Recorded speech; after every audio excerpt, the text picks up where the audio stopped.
예, CBS 라디오 박종현 판승부 2부분을 열었습니다. 2부에서는 좀 특별한 분을 모시고 특별한 얘기를 하겠습니다. 4선 국회의원이시고 헌정사상 첫 여성 법사위원장 그리고 여성 원내대표까지 역임하셨습니다. 돌연 또 미국 하버드 케네디 스쿨로 공부하러 떠나시고 이제 선임연구원으로 열심히 공부하시다가 또 귀한 책들 많이 내셔서 오늘 모시고 또 말씀 나누기 위해서 모셨어요. 자, 박영선 전 중소벤처기업부 장관 모시고 말씀 나눕니다. 어서 오십시오. 네, 안녕하세요. 오랜만에 뵙습니다. 네, 그런데 좀 스튜디오는 시원해서 다행입니다. 아, 그러시군요. 네. 이따 오시면서 이게 나무 스튜디오가 되게 좋았네요. 이래서 네. 새롭게 좀 특이하게 보셨다고. 네. 예. 자, 벌써 과학기술과 관련한 두 번째 책을 내셨어요. 제가 지금 들고 왔는데 AI 신들의 전쟁이라는 책을 내셨는데 지난 1월에는 반도체 주권 국가라는 책을 내셨고 이번에 또 AI 신들의 전쟁 샘 올트먼 추출 작전이라는 부제의 책을 내셨습니다. 어떻게 이게 또 이렇게 책을 이렇게 부지런하게 되셨어요? 네, 그 하버드 선임 연구원으로 있으면서 예. 제 연구 주제가 반도체와 AI였었고요. 예. 그리고 제가 2023년에 이제 1월달에 하버드에 갔는데 예. 그 해에 그 하버드에서의 화두를 하나 고르라고 한다면 아하. 반도체의 무기화였습니다. 그 정도로 아주 핫한 이슈였고 예. 그 반도체 무기화가 왜 지금 무기화되고 있는지 그리고 이 반도체를 둘러싼 외교, 국가 간 외교가 얼마나 치열한지를 현장에서 경험을 하고 예. 이걸 좀 책으로 써야 되겠구나. 왜냐하면 하버드 케네디 스쿨에서 반도체와 AI에 관한 이제 그 포럼이 예. 굉장히 많이 열렸는데 그렇군요. 거기에 한국 정부의 그 누구도 그리고 한국 기업도 초대되지 않는다는 그 사실이 저를 굉장히 자극했었습니다. 네. 사실 하버드는 그 동시대에 가장 핫한 사람, 가장 핫한 기술, 가장 핫한 이슈를 논의하는 그런 학교이기 때문에 그렇습니다. 네. 그리고 이제 또 그 하버드 케네디 스쿨에서 벌어지고 있는 그 이제 포럼의 주제와 내용들이 대부분 다 백악관에 거의 다 보고가 됩니다. 리포트가 되는데 그렇군요. 그래서 이제 정책 활용에 참고도 하고 또 각 그 국제적으로 각 나라와 서로 이제 연대도 하고 또 필요한 건 공조도 하고 예. 이러는데 거기에 우리나라의 정부와 기업이 초대되지 않는다는 사실이 저를 굉장히 한때 좀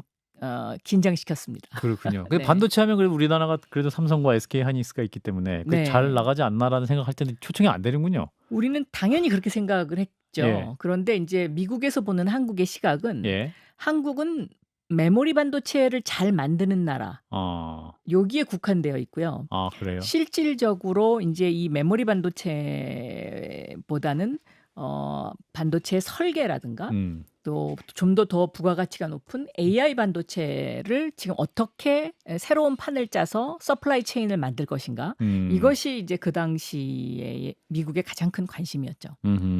그렇군요. 그럼 그러한 시대적 흐름과 변화에 우리 기업이나 우리 정부가 잘 따라가지 못하고 있다. 좀 저는 한 발씩 늦게 가고 있다라고 보고 있습니다. 이제 특히 메모리 반도체 지난 이제 1985년부터 약 30년간 그렇죠. 메모리 반도체 강국으로서의 그 지위를 확보하면서 한국이 그것 때문에 이제 국민소득 3만 불을 통과했기도 하죠. 예.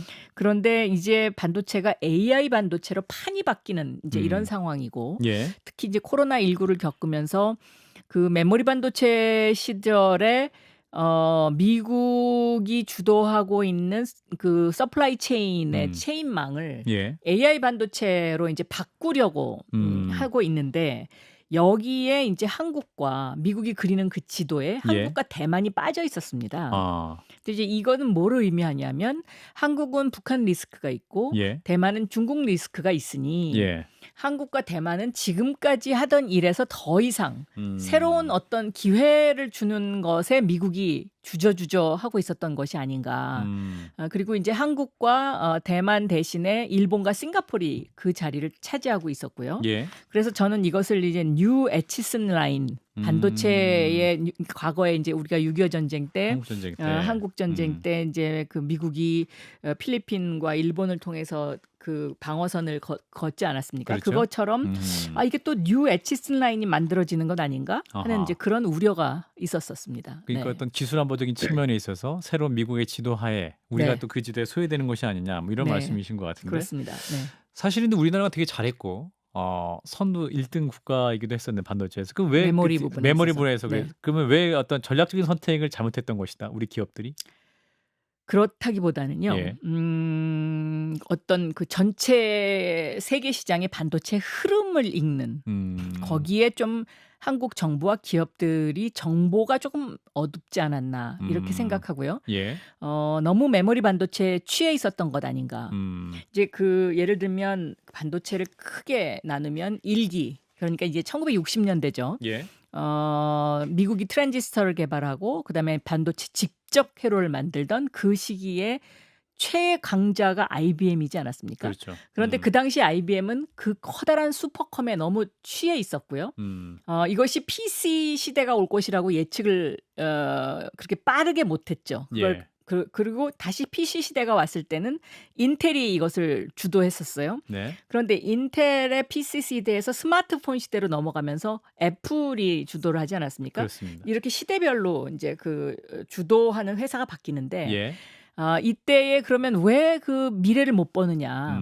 거기에 가장 큰 맹점이 바로 그 어떤 한 분야에 너무 취해 있고 그것이 잘 나갈 때 한 발 더 생각해서 미래를 보지 못하는. 근데 지금 우리나라의 정부도 그렇고 기업도 그렇고 예. 작년까지는 메모리 반도체에 너무 취해서 예. 이 메모리 반도체 이후의 세상, 그 세상을 좀 보는데 너무 둔감해 있었던 것이 아닌가 그렇게 그렇군요. 생각합니다. 그래서 네. 지금 오늘날 가장 핵심적 기술로 얘기되고 있는 AI 문제, 네. 인공지능 반도체 분야의 개발이 좀 뒤떨어졌기 때문에 그렇습니다. 네. 그 1등 시장을 놓치게 됐다는 것인데, 예.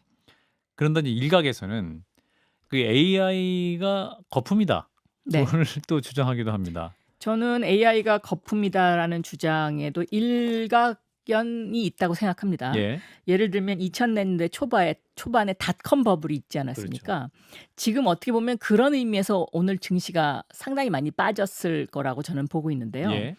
이 닷컴 버블을 거치면서 이제 옥석이 가려지는 거죠. 예. 근데 지금 이제 2024년도, 그러니까 2023년도는 AI의 챗GPT의 기술 혁명으로 세상을 깜짝 놀라게 했으면 예.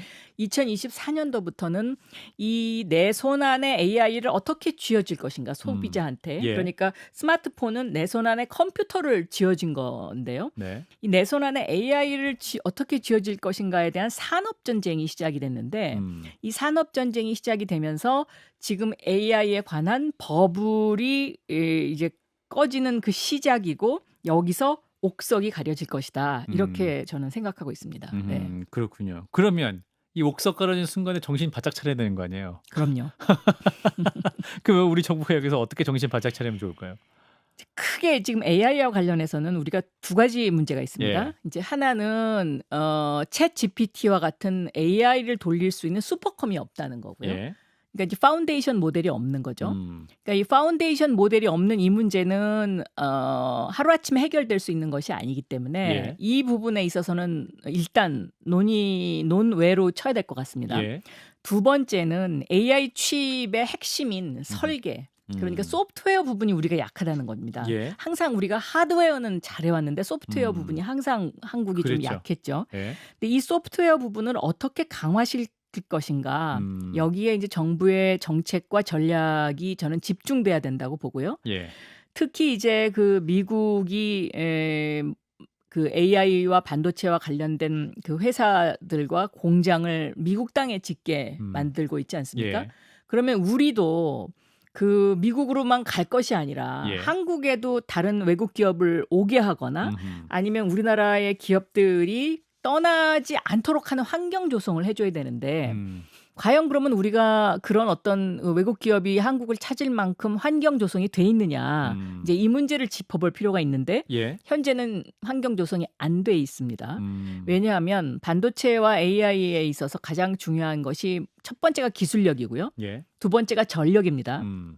그런데 이 전력 문제가 지금 전혀 해결이 안 되고 있습니다. 그러니까, 전력. 네, 용인 클러스터라든지 이제 이런 어떤 새로 만들어지는 클러스터의 전기 공급을 무엇으로 어떻게 할 것인가에 대한 구체적인 대안 마련이 아직까지 안 돼 있고 정부가 여기에 대해서 답을 내놓지 못하고 있는 상황이고요. 예. 원래는 산자부가 8월 달에 발표를 하겠다고 했으니까 이번 달까지 한번 기다려 보겠지만 예. 제가 보기에는 이번 달까지 기다려 봐도 크게 뾰족한 수는 없을 것입니다. 아하. 왜냐하면 이제 이 기술력이라는 것은 어느 정도 한계에 왔고요. 그 발달의 어떤 폭이. 전력이 어떻게 보면 그 AI 반도체 칩의 가격 경쟁력을 결정하는 아주 중요한 변수 중에 하나인데 예. 대부분의 새로 생기는 AI 반도체를 만드는 클러스터들, 예를 들면 일본의 홋카이도에 생기는 실리콘 그 클러스터, 예. 또 미국에 생기는 뭐 여러 가지 그 반도체와 공장들, 그리고 독일, 이탈리아에 생기는 반도체 공장들의 대부분이 재생에너지를 기본으로 하고 있습니다. 아하. 그러니까 재생에너지를 기본으로 한다는 거는 설비에는 돈이 들어가지만 그 이후부터는 돈이 비교적 덜 들어가지 않습니까? 그런데 우리나라 입장에서 보면은 이 재생에너지로 100% 할 수 있다는 것이 여건상 한국은 지금 그것이 잘 안 돼 있는 상황이고요. 아리백 말씀하시는 거예요? 아리백 예. 뭐 예. 등등 해서요. 등등 해서. 예. 그런데 100%그 재생에너지로 못한다고 생각했을 때 이 에너지 포트폴리오 구성을 어떻게 할 것이냐. 물론 화석 원료도 좀 쓸 수밖에 없을 것이고요. 지금 정부는 LNG 3기를 용인 클러스터에다가 공급하겠다고 하는데 이 LNG 3기 갖고는 택도 없거든요. 그러니까 지금 현재 10기가와트가 필요한데 전문가들은 10기가와트 갖고 부족할 것이다. 20기가와트는 있어야 될 것이다. 이렇게 얘기해요. 그런데 이 10기가와트는 수도권 전체 사용량의 4분의 1입니다. 그러니까 20기가와트를 만들려면 수도권 지금 현재 전체 사용량의 2분의 1을 만들어야 되는데 그럼 예. 이걸 어디서 어떻게 끌어올 거냐. 이제 이 문제가 지금 현재 아주 가장 중요한 문제이고요. 예. 정부에다가 제가 그래도 재생에너지를 일부 해야 합니다. 왜냐하면 이게 재생에너지를 안 할 경우에 나중에 뭐 다른 그 지역에 생기는 다른 외국에서 생기는 그 반도체 공장들은 대부분 다 재생에너지로 하기 때문에 이게 이제 수출에 문제가 생길 거거든요. 예. 또 그때 되면 다 과잉 생산이 될 거고요. 그랬더니 뭐 삼척이나 뭐 동해에서 뭐 어떻게 그 재생에너지를 만들어서 예. 그걸 끌어오겠다고 하는데 이게 이제 그렇게 되면 또 송전선 문제가 생겨요. 송전을 어떻게 할 건지 이런 어떤 디테일이 지금 전혀 발표가 안 돼 있는 상태고 또 원자력으로 하겠다. 뭐 원자력으로 할 수밖에 없습니다. 이 AI의 전력 사용량이 너무 크니까요. 그런데 그러면 원자력으로 할 경우에 이 폐기물을 어떻게 할 건지 예. 이런 데 대한 어떤 정부의 대안이랄까 구체적인 방안 이런 것들이 아직 좀 부족해 보입니다. 많이.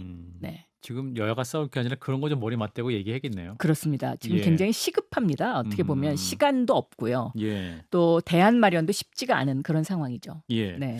자, 이제 우리 장관님이 이제 AI 신들의 전쟁의 책을 갖고 오셨는데 이 신들이 누굽니까? 네. AI를 예. 움직이는 세 사람을 꼽으라고 하면 예. 샘 얼트만, 일론 머스크, 젠슨 황 이렇게 세 명을 꼽을 수가 있죠. 젠슨 황은 엔비디아의 그렇습니다. 대표이고, 네. 예. 이 젠슨 황은 어떻게 보면 그 감나무 밑에서 지금까지 떨어지는 감을 주는 그런 상황이었죠. 그런데 예. 이제 감이 거의 떨어졌어요. 감이 떨어졌죠. 왜냐하면 샘 얼트만과 일론 머스크가 그동안에 챗 GPT 오픈 AI를 만들면서 예. 엔비디아가 생산하는 H100이라든가 뭐 각종 그 저 반도체 칩을 엄청 사들이지 않았습니까? 그렇죠. 그리고 예. 그걸로 인해서 또 구글이라든가 애플도 전부 다 엔비디아 칩을 썼고 우리나라도 마찬가지고요. 예. 그렇기 때문에 이제 감나무 밑에서 감 떨어지는 거 주워 담기도 바빴는데 예. 이제는 아마 엔비디아도 그 성장의 한계에 온 것 같습니다. 주가가 이제 뭐 지금 더 이상 올라가지 않고 있으니까요. 예. 그런 상황이고요. 이 샘 얼트만과 일론 머스크는 서로가 서로의 패권을 뺏기지 않으려고 지금 서로 전쟁을 하고 있는 상황이죠. 그래서 이제 신들의 전쟁, AI 신들의 전쟁 이렇게 제목을 붙였습니다. 그렇군요. 네. 이제 샘 올트만이 근데 잠시 회사를 떠났다가 다시 돌아온 그렇습니다. 상황이죠. 네. 이게 이제 오픈 AI에서 어떤 플랫폼이 약간 좀 일반적인 회사랑 달라서 희한한 구조에서 그랬다 뭐 이렇게 얘기가 나오고 있는데 그런데 저는 그 핵심이 바로 그 패권 전쟁이다. 패권 어떤 네. 패권입니까? 어떤 패권이냐 하면 이 AI를 과연 그 샘 얼트만과 일론 머스크가 당초에 챗 GPT를 만들었을 때 서로 약속한 바처럼 인류의 이익을 위해서 첫째 사용하고 두 번째 거기서 개발한 모든 기술을 오픈하기로. 그래서 오픈 AI입니다. 예. 그런데 지금은 클로즈 AI가 됐습니다. 완전 폐쇄됐다. 폐쇄형 AI가 폐쇄형 AI가 됐죠. 지금 이제 챗 GPT-4 이거 오픈 안 하고 있으니까요. 예. 그런데 여기에서 처음에 그 샘 얼트만과 일론 머스크가 서로 한 약속을 샘 얼트만이 먼저 배반을 했다. 예. 그래서 일론 머스크가 처음에 그 오픈 AI의 이사회의 주도권을 갖고 있다가 거기서 나오죠. 빠져나왔고 예.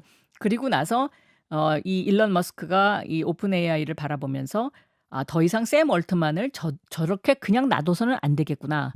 이것이 엄청난 인류의 위협이 되겠구나. 그래서 축출 작전이 시작이 됐는데 예. 결국은 되치기를 당했다라고 아하. 보는 것이 이제 일반적인 시각입니다. 예. 그런데 그 진실은 아직 아무도 모릅니다. 당사자들만 아마 알 겁니다. 예.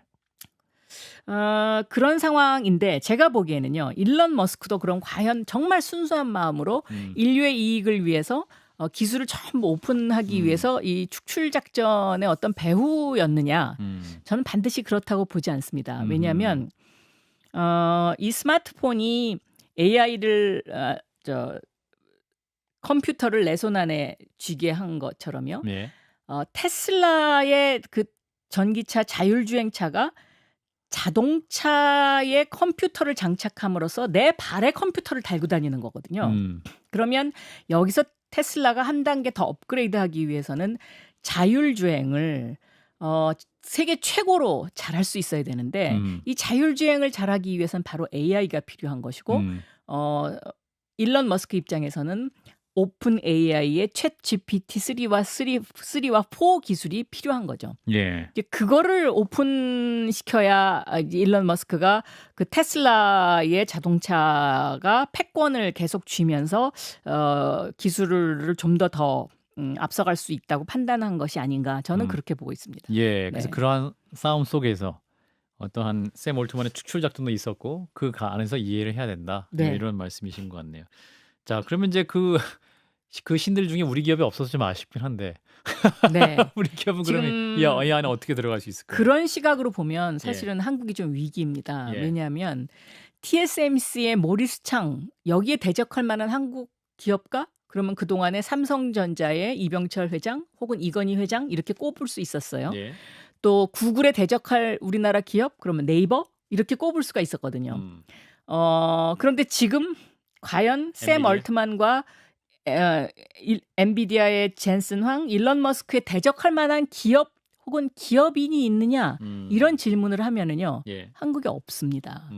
이게 이제 첫째 저는 위기다라고 보고 있고요. 예. 우리가 인터넷 그 시대를 맞아서 네이버와 카카오라는 새로운 회사가 생겼어요. 그런데 지금 이 AI 시대를 맞아갖고 한국의 새로운 회사들이 아직 탄생을 못하고 있는 이런 예. 상황이에요. 그럼 이게 왜 그런가? 이유는 딱 두 가지인데요. 하나는 그 AI 슈퍼컴 투자가 늦었고요. 그래서 파운데이션 모델을 쫓아갈 수 없는 상황이 됐고 예. 두 번째는 소프트웨어 개발에 그동안에 중요성은 알았지만 거기에 매진하지 못했다. 저는 그렇게 보고 있습니다. 예. 앞으로 우리 기업들이 그런 방향을 갖고 네. 좀 다시 한번 재도약을 위한 어떤 비전을 만들어야 할 상황인 것 같습니다. 그렇습니다. 왜냐하면 네. 지금 이제 그 아까도 질문하셨는데 미국으로 이제 다들 기업들이 넘어가지 않습니까? 예. 그러면 우리나라도 한국으로 데려와야 되는데 예. 뭐 어떤 분야를 데려올 거냐? 우리가 지금 현재 가장 유리하다고 볼 수 있는 분야는 R&D 분야입니다. 왜냐하면 미국에는 그런 R&D 분야의 연구원들을 구하려면 굉장히 월급을 많이 줘야 되고 그렇죠. 인력에 문제가 있는데 한국은 우수한 인력들이 굉장히 많이 있습니다. 예. 그래서 이 인력을 활용할 수 있는 R&D 전략을 저는 좀 더 정부도 강화해야 되고 국회에서도 이 부분에 있어서는 싱가포르나 대만을 뛰어넘는 그런 어떤 그 매력 있는 인센티브를 제공하는 그런 법들을 만들어야 되지 않을까 저는 그렇게 생각하고 있습니다. 예. 자, 박영선 전 중기부 장관 만나고 있는데요. 한 4분 남았어요. 5분 남았군요. 지금 이제 하버드에서 연구과정 두 갈래 길이었다. 하나는 이제 어떤 빅테크의 현실, 또 하나는 민주주의라고 말씀하셨는데 네. 미국에 계셔서 최근에 오셨기 때문에 미국 대선 상황, 지금 트럼프와 해리스의 대결, 어떻게 보고 계세요? 이제 거기도 예측 불허가 된 것 같습니다. 아, 그런가요? 네. 뭐 저는 여성이기 때문에 뭐 해리스 대통령이 됐으면 하는 그런 바람을 갖고 있기도 하고, 또 요새 돌아가는 거 보면 잘하면 저 사람이 미국 최초의 여성 흑인 대통령이 될 수 있겠다 하는 그런 생각도 해봅니다. 네. 화제가 된 게 우리 장관님과 그 해리스의 남편과 같은 로펌에서 근무하셨다면서요? 아, 제 남편이 예. 같은 로펌에서 근무를 했죠. 네. 그러면 되게 또 부부 동반 모임도 하고 이제. 아니 그런 건 아닙니다. 별로 안 좋은 로펌이네. 이게 부부끼리 만나.